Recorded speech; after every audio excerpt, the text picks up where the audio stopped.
सत श्री अकाल, तुसीं देख रहे हो हमदर्द टीवी ते मैं सिमरन धालीवाल।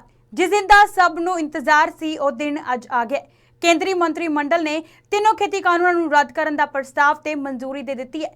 दस दिए एक बार फिर एक वड्डी खबर लैके मैं तुहाडे सामने हाजिर होई हां कि तीनों खेती कानूनों नूं वापस लैण दे प्रस्ताव नूं मंजूरी दे दित्ती गई है। राष्ट्रपति की मोहर लगन तो बाद इसकी नोटिफिकेशन भी जारी होगी तो प्रधानमंत्री नरेंद्र मोदी ने जिदा कि ऐलान किया सीगा कि इन्हां तिन्हां खेती कानूनों नूं रद्द कर दिता जाएगा, वो दिन अज है। प्रधानमंत्री नरेंद्र मोदी ने 5 दिन पहला यानी कि गुरपुरब के दिन इन्हां तिन्हां खेती कानूनों नूं वापस लैण दा ऐलान किया सी। मंत्रिमंडल की मंजूरी तो बाद संसद के सरद रुत सैशन च कानून नूं वापस लैण दा प्रस्ताव दोवां संसदां च पास किया जाएगा। इस तो बाद किसान अंदोलन का कारण बने तीनों खेती कानूनों नूं खत्म कर दिता जाएगा। प्रधानमंत्री मोदी ने राष्ट्र नूं अपने संबोधन दे विच तीनों खेती कानूनों नूं वापस लैण दा ऐलान किया सी ते अज केंद्रीय मंत्रिमंडल ने तीनों नवे खेती कानूनों नूं वापस लैण दे प्रस्ताव नूं मंजूरी दे दित्ती है। उन्होंने यह भी कहा सी कि सरकार ने किसानां दे हित विच ये कानून चंगी नीयत नाल लिआंदा सी, पर असीं कुछ किसानां नूं मनाउण दे विच असफल रहे। ये शब्द सी प्रधानमंत्री नरेंद्र मोदी दे। प्रधानमंत्री ने कहा कि अगले संसद सैशन दे विच कानूनां नूं वापस लैण दी प्रक्रिया शुरू की जाएगी। इस दे नाल ही मेरा मुताबक संसद सैशन शुरू होने तो बाद घट्टो घट्ट 3 दिनां च यह प्रक्रिया पूरी हो सकती है। संसद का सैशन 29 नवंबर तो शुरू होना है। तीनों खेती कानूनों नूं लोक सभा ने 17 सितंबर 2020 नूं प्रवानगी दित्ती सी। राष्ट्रपति ने 27 सितंबर नूं तीनों खेती कानूनों के प्रस्ताव ते दस्तखत किए सन। उदों तो ही किसान जथेबंदियां ने खेती कानूनों खिलाफ अंदोलन शुरू कर दिता सी। संविधान महरा मुताबिक किसी भी कानून नूं वापस लैण दी प्रक्रिया भी उस तरह ही होगी जिस तरह नवा कानून बनाया गया। सब तो पहला सरकार इस संबंध दे विच संसद के दोवां सदनां दे विच बिल पेश करेगी। इस बिल नूं संसद के दोवां सदनां विचों बहुमत के आधार पर पास किया जाएगा।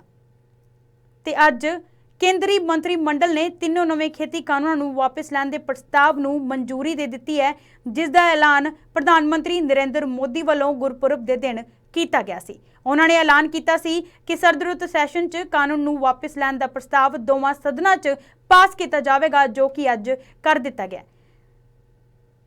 प्रधानमंत्री बिल पास होने मगरों राष्ट्रपति कोल यह बिल जाएगा, जो कि इस ते राष्ट्रपति की मोहर लगेगी, फिर एक नोटिफिकेशन जारी की जाएगी।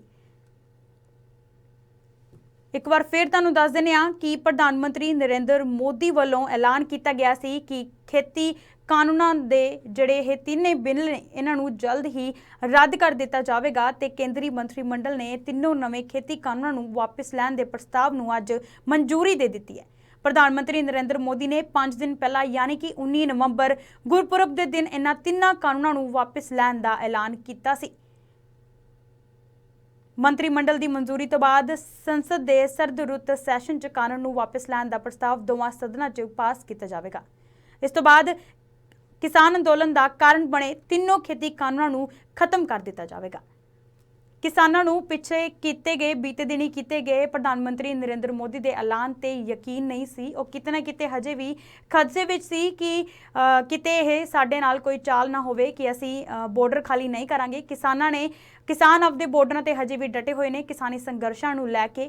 ते अज प्रधानमंत्री नरेंद्र मोदी के ऐलान के मुताबिक केंद्रीय मंत्रिमंडल ने तीनों नवे खेती कानूनों नूं वापस लैण दे प्रस्ताव नूं मंजूरी दे दित्ती है। एक बार फिर तुहानूं दस दिंदे हां कि राष्ट्रपति की मोहर लगन तो बाद सरकार नोटिफिकेशन जारी करेगी। नोटिफिकेशन जारी होंदे ही खेती कानून रद्द हो जाएंगे। सब तो पहला सरकार संसद के दोवें सदनां च बिल पेश करेगी। संसद के दोवें सदनां दे विच यह बिल बहुमत के आधार पर पास किया जाएगा। बिल पास होने मगरों राष्ट्रपति कोल जाएगा तो इस ते मोहर लग जाएगी। राष्ट्रपति की मोहर लगन मगरों सरकार नोटिफिकेशन जारी करेगी। नोटिफिकेशन जारी होंदियां ही खेती कानून रद्द हो जाएंगे। ते अज एक बार फिर तुहानूं दस दिंदे हां कि केंद्रीय मंत्रिमंडल ने तीनों नवे खेती कानूनों नूं वापस लैण दे प्रस्ताव नूं मंजूरी दित्ती है, जो कि ऐलान किया गया सी प्रधानमंत्री नरेंद्र मोदी वालों 5 दिन पहला, जिस दिन गुरपुरब सी। उस दिन किसानों नूं खुशी दिंदे होए पूरे देश भर के किसानों नूं खुशी दिंदे होए ਪ੍ਰਧਾਨ ਮੰਤਰੀ ਨਰਿੰਦਰ ਮੋਦੀ ਵੱਲੋਂ ਤਿੰਨਾਂ ਖੇਤੀ ਕਾਨੂੰਨਾਂ ਨੂੰ ਵਾਪਸ ਲੈਣ ਦਾ ਐਲਾਨ ਕੀਤਾ ਗਿਆ ਸੀ, ਜਿਸ ਨੂੰ ਕਿ ਕੇਂਦਰੀ ਮੰਤਰੀ ਮੰਡਲ ਨੇ ਤਿੰਨੋਂ ਨਵੇਂ ਖੇਤੀ ਕਾਨੂੰਨਾਂ ਨੂੰ ਵਾਪਸ ਲੈਣ ਦੇ ਇਸ ਪ੍ਰਸਤਾਵ ਨੂੰ ਅੱਜ ਮਨਜ਼ੂਰੀ ਦੇ ਦਿੱਤੀ ਹੈ। ਇੱਕ ਵਾਰ ਫਿਰ ਤੁਹਾਨੂੰ ਦੱਸ ਦਿੰਦੇ ਹਾਂ ਕਿ ਸਭ ਤੋਂ ਪਹਿਲਾਂ ਸਰਕਾਰ ਇਸ ਸਬੰਧ ਵਿੱਚ ਸੰਸਦ ਦੇ ਦੋਵਾਂ ਸਦਨਾਂ ਦੇ ਵਿੱਚ ਬਿੱਲ ਪੇਸ਼ ਕਰੇਗੀ। ਇਸ ਬਿੱਲ ਨੂੰ ਸੰਸਦ ਦੇ ਦੋਵਾਂ ਸਦਨਾਂ ਵੱਲੋਂ ਬਹੁਮਤ ਦੇ ਆਧਾਰ ਤੇ ਪਾਸ ਕੀਤਾ ਜਾਵੇਗਾ। ਬਿੱਲ ਪਾਸ ਹੋਣ ਤੋਂ ਬਾਅਦ ਇਹ ਰਾਸ਼ਟਰਪਤੀ ਕੋਲ ਜਾਵੇਗਾ। ਰਾਸ਼ਟਰਪਤੀ ਇਸ ਤੇ ਆਪਣੀ ਮੋਹਰ ਲਗਾਉਣਗੇ। ਰਾਸ਼ਟਰਪਤੀ ਦੀ ਮੋਹਰ ਤੋਂ ਬਾਅਦ ਸਰਕਾਰ ਨੋਟੀਫਿਕੇਸ਼ਨ ਜਾਰੀ ਕਰੇਗੀ। ਨੋਟੀਫਿਕੇਸ਼ਨ ਜਾਰੀ ਹੁੰਦੇ ਹੀ ਖੇਤੀਬਾੜੀ ਕਾਨੂੰਨਾਂ ਨੂੰ ਰੱਦ ਕਰ ਦਿੱਤਾ ਜਾਵੇਗਾ। ਅੱਜ ਸਭ ਲਈ ਬਹੁਤ ਖੁਸ਼ੀ ਭਰਾ ਦਿਨ ਹੈ ਕਿ ਅੱਜ ਕੇਂਦਰੀ ਮੰਤਰੀ ਮੰਡਲ ਦੇ ਵੱਲੋਂ ਇਹ ਤਿੰਨੋਂ ਖੇਤੀ ਕਾਨੂੰਨਾਂ ਦੇ ਪ੍ਰਸਤਾਵ ਨੂੰ ਰੱਦ ਕਰਨ ਦਾ ਐਲਾਨ ਕਰ ਦਿੱਤਾ ਗਿਆ, ਯਾਨੀ ਕਿ ਮਨਜ਼ੂਰੀ ਮਿਲ ਗਈ ਹੈ ਇਸ ਪ੍ਰਸਤਾਵ ਨੂੰ। ਦੇਖਦੇ ਹਾਂ ਕਿ ਅੱਗੇ ਆਉਣ ਵਾਲੇ ਸਮੇਂ ਦੇ ਵਿੱਚ ਕੀ ਹਾਲਾਤ ਬਣਦੇ ਨੇ, ਪਰ ਤੁਸੀਂ ਦੇਖਦੇ ਰਹੋ ਹਮਦਰਦ ਟੀਵੀ ਅਜਿਹੀਆਂ ਹੋਰ ਖਬਰਾਂ ਦੇ ਲਈ।